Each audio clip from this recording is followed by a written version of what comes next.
3-0. لاحظ وتابع معي، لاحظ وتابع معي. من التمرير لثالث زياش يسجل الهدف الثالث لتشيلسي، صارت 3-0.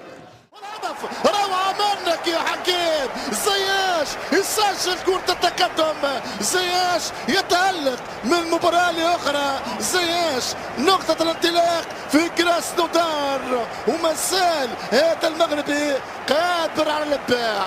أول أهداف الحكمة مع الفريق اللندني في الدوري الانجليزي من خلال كرة مركزة صوبها قوية. زياش يمنح في فورمة كبيرة فيرتس، تيمو فيرنر يدخل منطقة الجزاء، يوزع، حكيم جول، حكيم جول، حكيم جول.